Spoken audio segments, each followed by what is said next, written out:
I used to play basketball back in high school, not because I had any real talent, but more so to say I did something athletic, something to pad out a college resume. I was average at best, but I showed up to practice, played hard, and stayed out of trouble. Most of the time, anyway. There was this one game, just a regular matchup against a nearby school. I can't even remember the name of the team we were playing, but I do remember it was a home game. Nothing important, no championship at stake. Because of that, barely anyone showed up.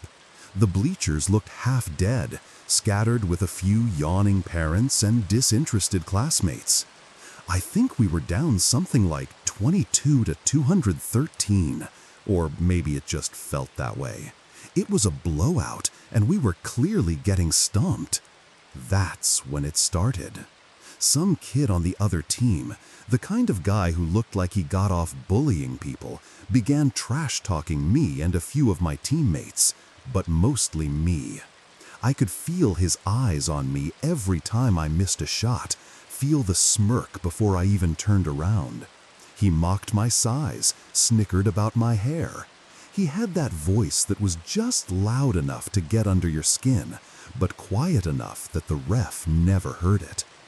Every time the ball slipped out of my hands, every time a shot rimmed out, I could count on him to say something just irritating enough to make me grit my teeth. It didn't take long before it got to me. His wise-ass comments followed every miss like clockwork, and with each one, my patience thinned. I tried to ignore him at first, but he kept pushing, kept needling me like he wanted me to snap. And eventually, I did. I turned and shoved him with everything I had. He stumbled back hard, losing his balance and crashing to the floor. The sound of his back sliding across the court echoed like a slap in the nearly empty gym. For a second, everything stopped. His teammates surged forward, eyes wide, fists already tightening. But my teammates stepped between us fast, arms out, keeping them back.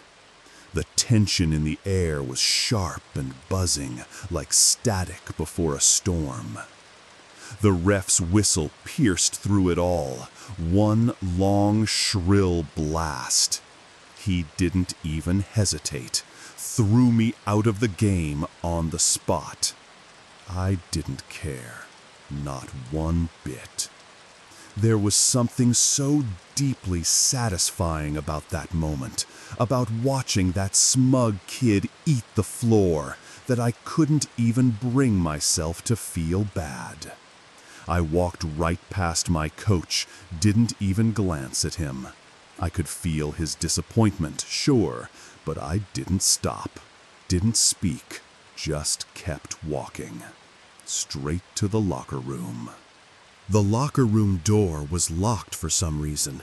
I stood there for a second, hand on the handle, hoping it'd budge with another push, but no luck. I really didn't want to go all the way back and ask my coach to unlock it for me. That would have been awkward, especially after storming out like that. Instead, I decided to slip around the building. There was another entrance, the one on the far side of the boys' locker room, outside, where almost no one ever went. Strangely, that door was wide open. That door was never left open. Not during practice, not during games, not ever. Still, I figured maybe someone just forgot to shut it properly. It didn't feel like much at the time, just weird. As I stepped inside, a chill wrapped around me immediately.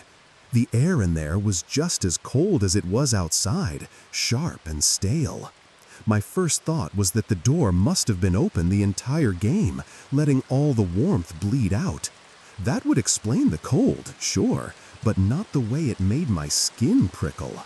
The lights were off too, not dim, off. Pitch black, aside from the faint sliver of dusk creeping in through the cracked door behind me. I instinctively reached for my phone to use the flashlight, then remembered I didn't have it on me. I'd left it in my gym bag before the game. So, I shut the back door behind me, maybe not the smartest move in hindsight, and began feeling my way along the wall, one hand stretched out like I was blind. The cinder block wall was rough and cold under my fingertips, and I dragged my hand across it slowly, searching for the light switch. That's when I heard it. Click. The sharp, metallic sound of a locker slamming shut. I froze, breath catching in my chest. For a second, all I could hear was the blood rushing in my ears and the subtle rasp of my own skin against the bricks. Then, silence again. Trying not to let the sudden spike of adrenaline show, I called out, firm and confident, "Who's there?" I assumed it was one of my teammates. Maybe someone had come in before me through that same door. Maybe they saw me freak out on the court and came to check on me. That made sense, right? But no one answered. I narrowed my eyes, peering into the dark. It wasn't total darkness. I could make out vague outlines, the shadowy shapes of benches, lockers, the narrow aisles cutting through the room like silent corridors. The kind of darkness where you can see, just not clearly enough. I started walking slowly, deliberately past the aisles. My shoes made dull, hollow taps against the tiled floor with every step. I scanned each row carefully, eyes straining to adjust, looking for movement, for a silhouette, for any sign of whoever or whatever made that locker slam. And then I heard it again. Footsteps. Soft, steady, and not mine. Somewhere in that room, I wasn't alone. I reached the last aisle, and that's when I saw it. Just for a split second, at the far end, on the opposite side of the aisle, something moved. Someone. And they were big. The kind of big that makes you instantly alert. I caught a glimpse of them slipping behind the lockers, like they were trying not to be seen. Hiding. My heart skipped a beat, no exaggeration. A jolt of fear shot straight through my chest. That was it. I was officially done. No more investigating. No more, maybe it's just someone from the team. I decided right then I'd just leave, wait outside, and come back for my stuff after the game ended. Whatever, or whoever that was, I didn't want to be anywhere near it. I turned and headed for the main entrance, the one I tried earlier. I grabbed the handle and pulled. Nothing. It was locked too, from the inside. For a second, I just stood there, stunned. I wasn't sure what was worse, the fact that I was locked in, or the fact that something was in there with me. But then, just to the right of the door, my hand brushed against something. The light switch. Click. The lights buzzed to life, flickering for a second before stabilizing and flooding the room in a dull, artificial glow. The brightness didn't chase away the cold, but it gave me enough comfort to steady my nerves. With the room lit up, I felt a flicker of confidence return. I told myself I was overreacting, just my mind playing tricks. Someone probably wandered in, saw me, and slipped out again without saying anything. Weird, but not supernatural. So I turned around, jaw clenched, and decided I'd face whoever was still in here directly. I started pacing around the locker aisles again, one by one, row after row, looking behind every corner. I walked the length of each aisle slowly, scanning every locker, every bench, waiting to catch someone red-handed. But there was no one. Still, the footsteps didn't stop. They were always there, always one aisle over. No matter where I stood, no matter which row I checked, the sound of steady, quiet footfalls echoed from the opposite aisle, like they were pacing right along with me. keeping just out of sight. I stopped suddenly, called out again, louder this time. "Who's there?" Nothing. Not a cough, not a breath, not even the sound of someone trying to stay quiet. Just those damn footsteps, mirroring mine from the other side of the wall of lockers. I was starting to feel winded, almost out of breath, from all the pacing, walking, and circling around the aisles. My pulse was pounding, sweat beginning to bead along my neck despite how cold the room still was. The footsteps, the silence, it was all getting to me. Then, something caught my attention. I looked closer at the lockers and noticed something I hadn't before. Tiny holes between them. Little gaps in the metal, small, but just wide enough to peek through to the next aisle. That gave me an idea. If I couldn't catch whoever it was by chasing them, maybe I could see them without being seen. Maybe they were still just on the other side, still pacing with me. I lowered myself slowly, as quietly as I could, knees against the cold tile floor, chest tight with nervous anticipation. I leaned in and pressed my eye up to one of the holes, trying not to make a sound. My breath slowed. My body froze. At first, I couldn't make anything out. It just looked like darkness on the other side, a solid patch of black, as if something was directly blocking the view. Then I realized that wasn't just darkness. That was an eye. Something or someone was looking right back at me through that hole. I jerked back so fast I nearly fell over. My entire body went cold. Without even thinking, I scrambled to my feet and bolted. I tore through the locker room and out that back door faster than I had ever run in any basketball game I'd ever played. Adrenaline was in full control now. I didn't look back. I didn't want to. When I finally reached the court again, gasping for air, I went straight to my coach. He looked at me, clearly annoyed, but before he could say anything, I blurted it out. "There's someone in the locker room." At first, he waved it off, assuming it was just the janitor, someone harmless. But I insisted. The way I looked, the way I said it, it must have hit something real in him. His face shifted, and I could tell. He believed me. After the next whistle, he called a timeout, pulled the refs aside, told them there might be an intruder in the locker room and they needed to pause the game. Half the team and the coach went back there to check things out. I stayed behind. I didn't want to go near that place again. When they came back, whoever or whatever had been in there was long gone. But I didn't feel stupid, not for a second. Everyone believed me. How could they not? The room had been ice cold. The back door was still wide open. And then came the strangest part. By the end of the game, 4 of my teammates, all freshmen, realized their clothes were missing from their lockers. Every one of them had been using lockers from the same aisle, the freshman aisle. That's when it all clicked.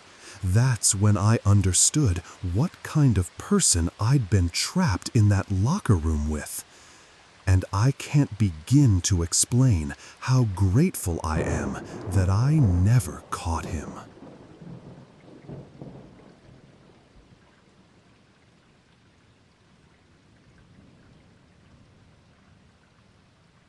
My little brother plays hockey.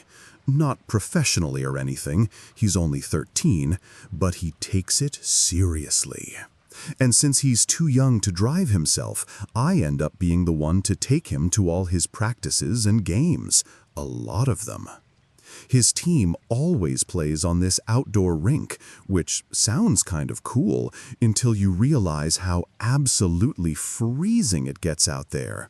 Brutally cold most days, especially when the sun starts to dip and the wind rolls in.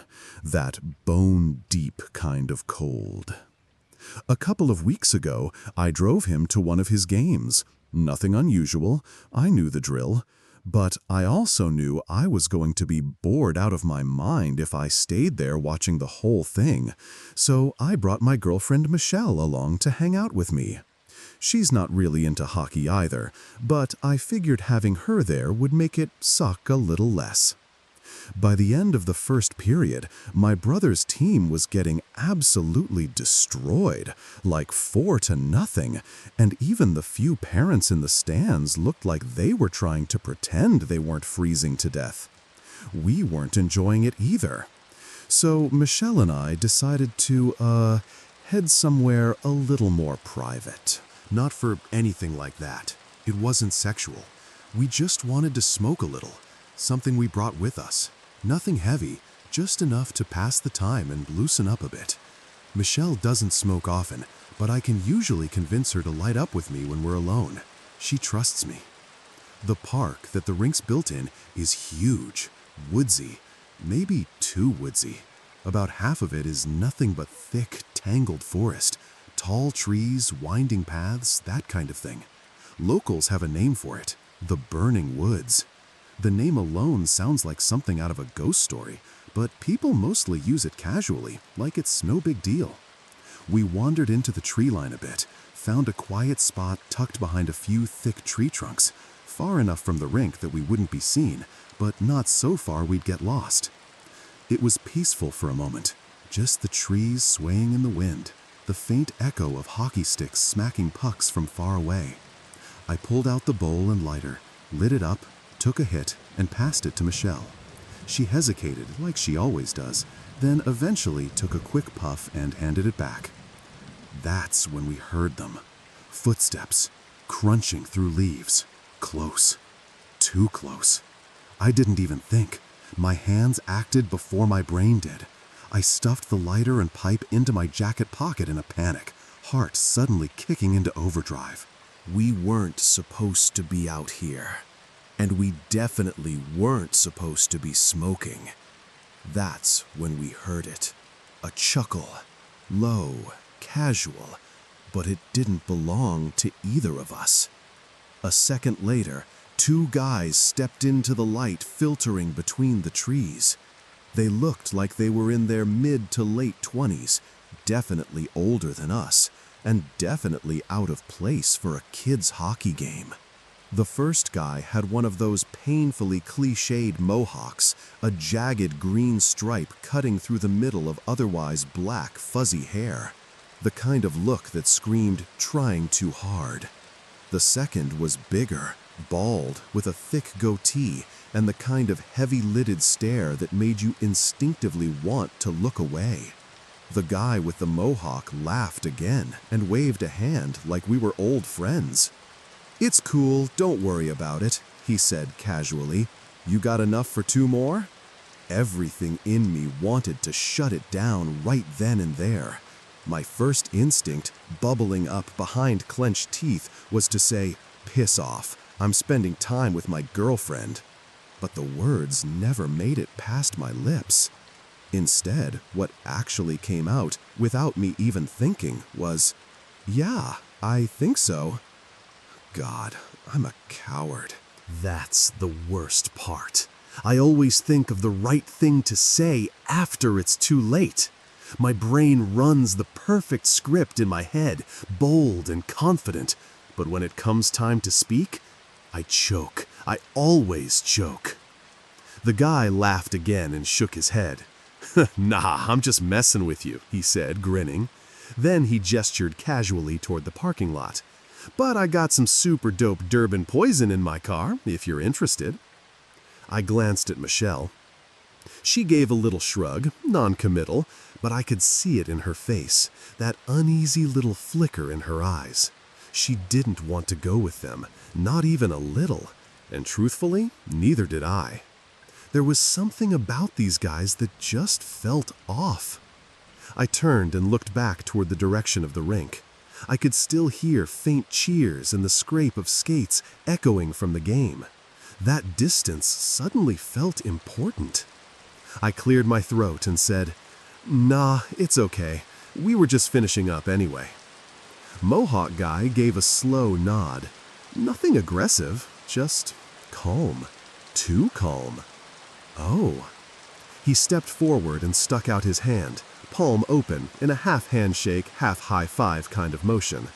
It was the kind of move you do with someone you know, like you're sealing a deal or saying, "We're cool."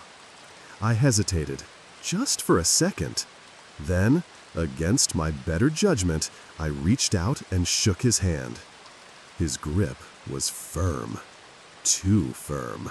I gave a polite nod, let go of his hand, and quickly turned away, directing Michelle back toward the hockey rink.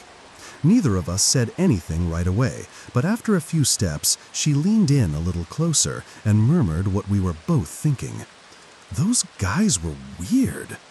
I nodded. "Yeah, way off." We walked in silence until we were sure we'd put enough distance between us and them. The darkness of the woods gradually thinned as we moved closer to the glow of the rink lights, and it felt like we could finally breathe again. The sound of the game in the background grounded me a bit, like a reminder that we weren't too far from safety. But still, we stopped a little ways out, just before the trees fully gave way to open space. It's not like we had to cancel everything just because of one creepy encounter. There was no law saying we couldn't finish what we started, right? I handed Michelle the pipe and the lighter. She took them with a small, uncertain smile. She flicked the lighter once, the tiny flame flickering to life and casting soft shadows on her face. But just as she leaned in, I heard it. Footsteps. Soft, deliberate, moving through dry leaves. Again. My heart jumped. I didn't react outwardly at first, just did a slow, casual glance out of the corner of my eye, about 2 o'clock from where I stood. And I saw him. The guy with the green mohawk. He was there, behind a tree, just far enough to stay in shadow, but close enough that I could clearly see him. He wasn't moving.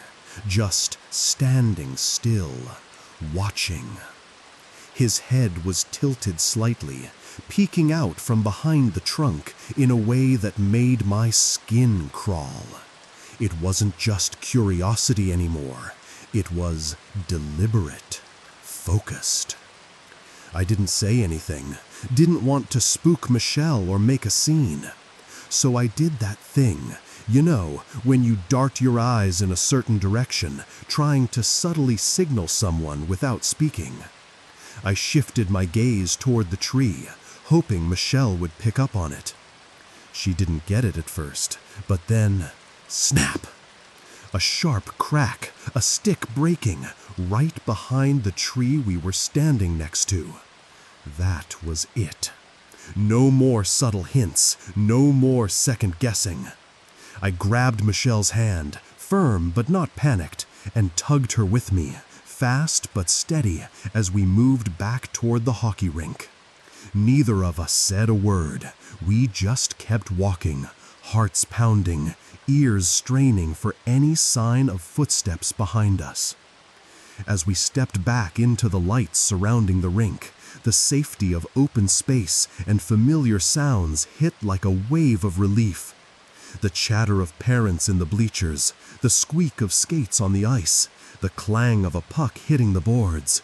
It all felt comforting now, like a lifeline.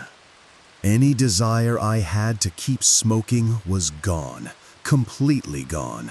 I didn't care about the pipe. I didn't care about the cold.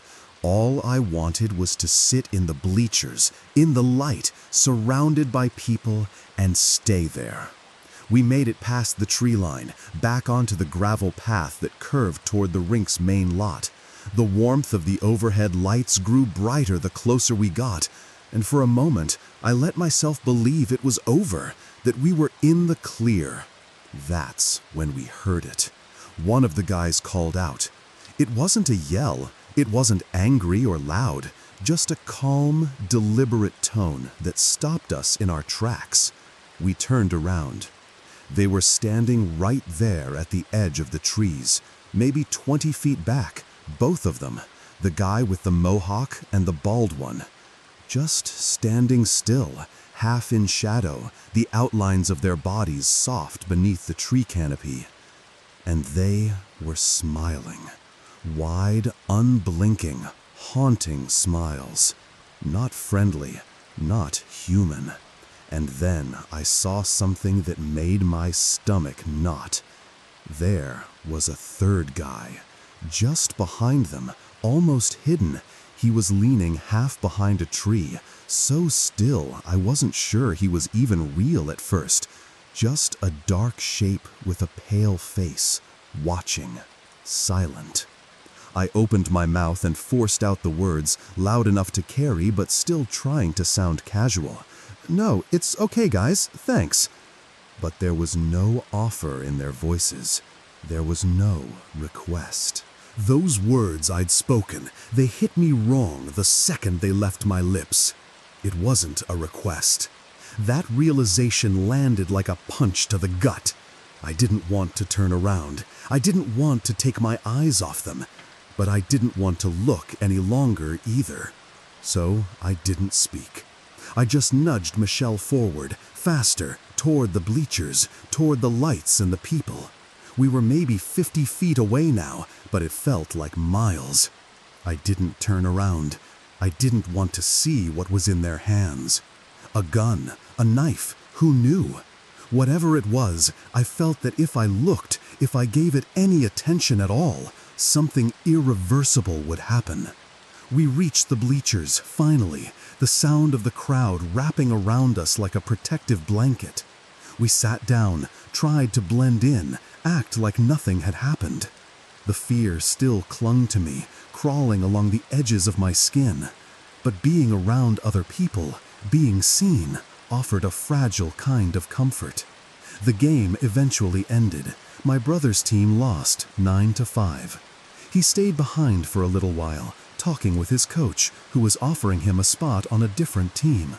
I watched them from a distance, trying to shake off the last of the adrenaline, trying to feel normal again. By the time he finished up, the place had mostly emptied out. The lights over the rink buzzed quietly as the crowd disappeared into the night. There were only 3 cars left in the lot. Ours was one of them. We all got into my truck, me, Michelle, and my little brother, and drove home in silence. We didn't talk about what happened, but I know Michelle saw them too, and I still wonder who was the third guy. But on the drive home, right as we were pulling out of the parking lot, I noticed something immediately. A car was tailgating us, close, way too close. I squinted at the rearview mirror, and the second I saw those headlights, my gut twisted. Then it started honking, not once, repeatedly. A sharp, aggressive burst of sound that made Michelle flinch and my brother look up from his phone. I didn't even need to confirm it. I knew it was them. It had to be. The timing, the behavior, it was all too perfect, too targeted. They must have waited in their car until they saw us leave, sat there in the shadows, watching, just waiting for the right moment to follow. But why us? We hadn't done anything. We didn't engage, didn't provoke, we just tried to walk away. And they still wouldn't let it go. My mind raced with possibilities, what they wanted, what they might do. Every scenario ended badly, every single one. But then, a break. Up ahead, parked just at the edge of a side road, was a Ford Explorer, a police car, unmistakable. It was angled slightly, the kind of posture that screamed waiting for speeders or scouting for trouble. a small beacon of hope right when we needed it most. I pulled up beside it, practically crawling to a stop. The car behind us didn't hesitate. It just kept driving, swerving slightly around us as if we were just some obstacle. They passed right by the cop like nothing was wrong. No fear, no pause. The officer in the Ford Explorer rolled down his window, looking out at us with a blank expression.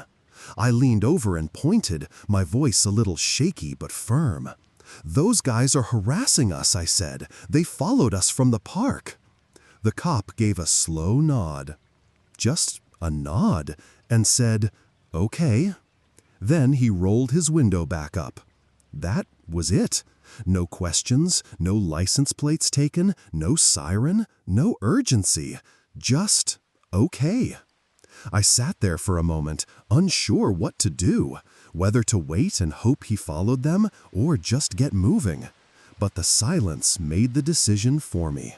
I shifted into drive and pulled away, moving slowly, watching his car in the rear view, hoping, begging to see the headlights flick on, to see the red and blue flash and the Ford lurch into motion. But nothing happened. His car didn't move. His lights never turned on. And for whatever reason, he just didn't care.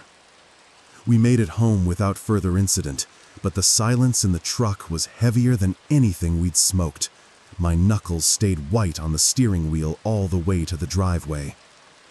It's been 2 weeks since that night, and not a single day has gone by where I don't think about it. Not just about them, but about what could have happened if we hadn't seen that police car, if they'd followed us another mile, if we'd pulled on to a quieter street, or if the third man had stepped forward. It still scares me, every single day.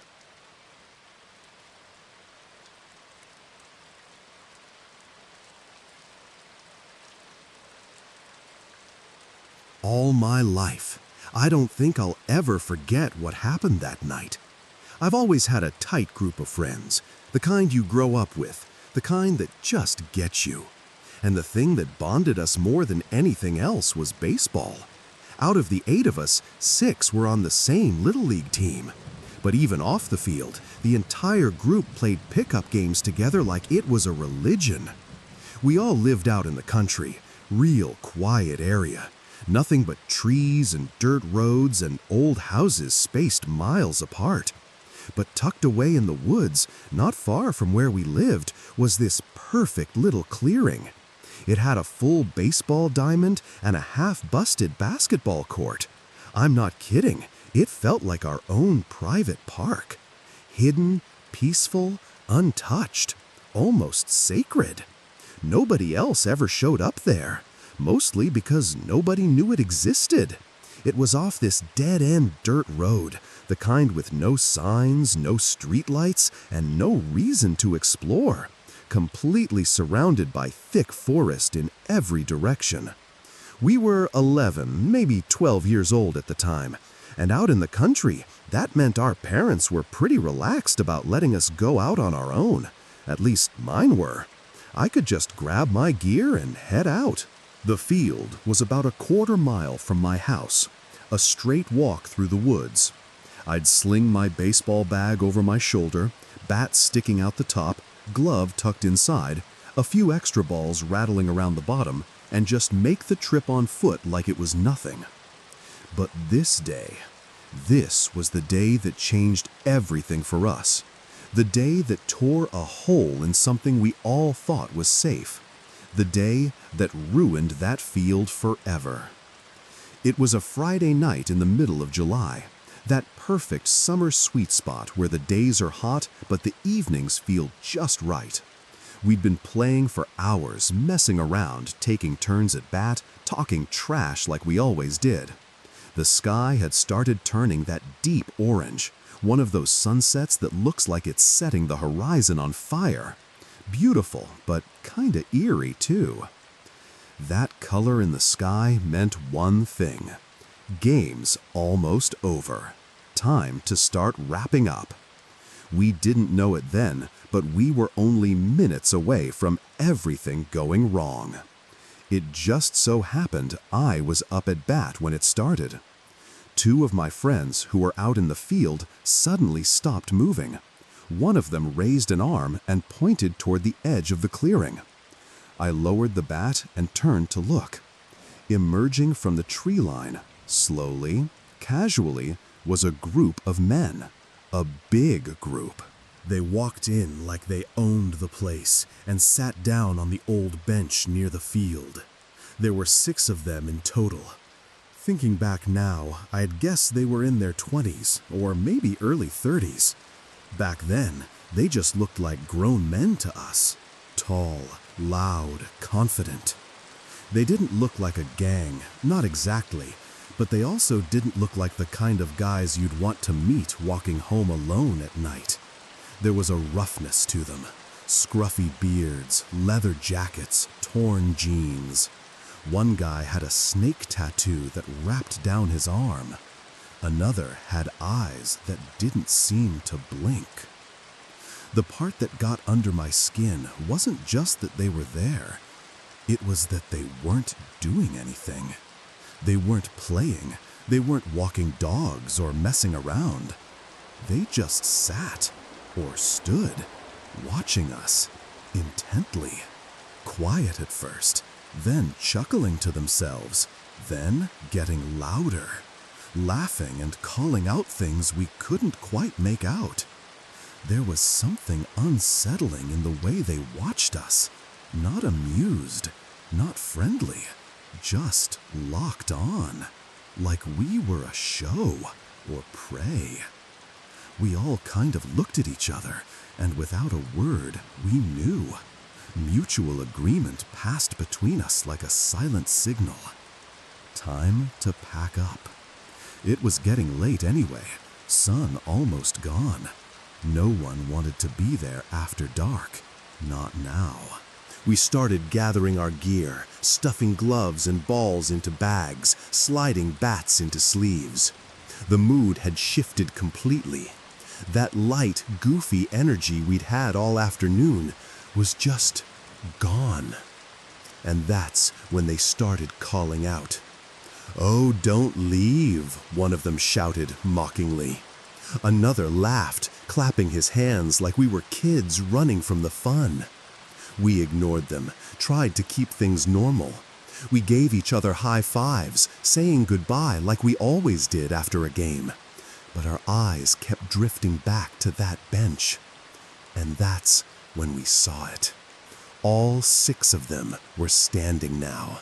Still staring, still silent, not smiling anymore. Just watching. I know, it might sound dumb. Like, what's the big deal? Why would a group of 8 kids get so freaked out by a few guys showing up at a park? But that's the thing. You weren't there.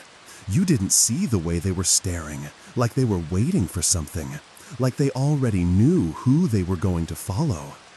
And here was the worst part for me. My house was in a completely different direction from the rest of the group, always had been. So normally, after we finished playing, I'd just walk the dirt trail alone. It didn't bother me. Until now. But tonight, I wasn't about to take that walk by myself. I turned to my friend Jordan and asked him, kind of quietly, to walk with me to the trail, just to make it look like I wasn't alone. He nodded without hesitation. We walked together until we reached the edge of the clearing, where my path split off from the rest. Then I gave him a high five, and he turned back toward the others. And I kept walking, alone, into the trees. The woods were getting really dark now, fast. That's the thing about being surrounded by trees. Once the sun dips below the horizon, it's like someone throws a blanket over the world. The light disappears almost instantly, swallowed up by the canopy above. I was deep enough in that the shadows felt heavy, like they were pressing in from every side. That's why I always kept a flashlight tucked in the front pocket of my baseball bag. Tonight, I was beyond glad I brought it. Every snap of a twig, every rustle of a bush sent a jolt of panic through my chest. I'd swing the beam of light in that direction, fast, sharp movements, half expecting to catch something in the glow. Nothing. Just trees. Just silence. But my heart was racing. I wasn't running, not yet, but I walked fast, every footstep crunching through the dirt and dry leaves beneath me, louder than they'd ever sounded before. Or maybe I was just hypersensitive now. My ears were tuned to everything, every shift in the wind, every sound behind me. I could feel sweat sliding down my cheek despite the cool evening air, my hand clenched tighter around the flashlight. That's when I heard it. Laughter and shouting, but not from my friends, not kids. These were grown men's voices, loud, coarse, and far too close. The kind of laughing that didn't sound like fun. It sounded like mockery, like a game was being played, and I was part of it. I picked up the pace. The sudden movement made something shift behind me, thunk, clatter, and I froze. I looked down and cursed under my breath. A few of my spare baseballs had fallen out of my bag. I hadn't zipped it up all the way in my rush. I sighed, a short, frustrated exhale, dropped the bag, and dropped to my knees, sweeping the flashlight across the ground. The white beam cut across twigs and leaves, revealing the smooth, scuffed leather of the balls. I scrambled to gather them quickly, my hands moving faster than my thoughts. Then, snap! A branch cracked behind me. Then another, heavier, closer. I froze. The air suddenly felt thinner, tighter, like the woods themselves were holding their breath. Slowly, I turned, arm outstretched, flashlight shaking slightly in my grip. I raised the beam and swept it toward the sound, and the light landed on a man. Tall, broad, standing maybe 15 feet away. He wore a black hooded sweatshirt, the hood pulled up high, casting deep shadows across his face. I couldn't see his eyes, just the lower half of his face, pale and still, like he hadn't moved in hours. But he was moving, inching toward me, step by step. No sound, no words, just slow, deliberate movement, straight toward where I was crouched. But the moment my flashlight beam caught his face, if you could even call it that under the hood, he stopped inching. He started running, full-on sprinting, straight at me. My heart dropped like a stone. It was like all the air had been sucked out of my lungs in an instant. I didn't think. I couldn't. My body just reacted, turning on instinct and bolting down the trail. I dropped the flashlight, dropped my bag, my glove, my bat, everything. I didn't care. Nothing mattered except getting away. I could hear him behind me, heavy footfalls, fast and wild, crashing through leaves and twigs. He was gaining. The woods blurred around me in streaks of black and deep blue. My lungs burned, my legs screamed, but I didn't stop. Not until I saw it.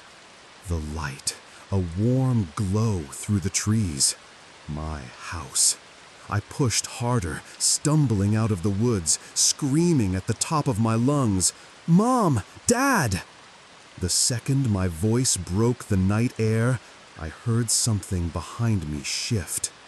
My chaser stopped, turned around, vanished back into the woods. My parents came rushing out of the house in a panic. I must have looked like a ghost, sweaty, pale, shaking, breathless. I couldn't even get the full story out right away. I just kept saying, someone chased me. Someone was in the woods. Someone was after me. But when I finally managed to explain it all, every detail, they were hysterical. They immediately started calling all 7 of my friends' parents, one by one, telling them what happened, asking if their kids had made it home safe. Thankfully, everyone had. No one else was missing. Though, it turns out, I wasn't the only one followed. Jordan, the friend who walked me part of the way, told me later that he noticed someone behind him too. Not chasing, but trailing, watching. When he picked up speed and started running, the man didn't follow. That was enough to confirm it. This wasn't just some weird encounter. It was a setup. After that night, everything changed. None of our parents ever let us go back to that field, our private park in the woods. The place we loved, the one that felt like our secret, was suddenly off limits. And honestly, none of us wanted to go back anyway. The innocence of that place was gone. We still live in the same house. The woods are still there. The clearing still exists. And every time I walk past the edge of those trees, I feel a cold knot in my stomach. Because one of those men, not just some random stranger, but one of the ones who chased me, knows where I live. And if he does, then they all do.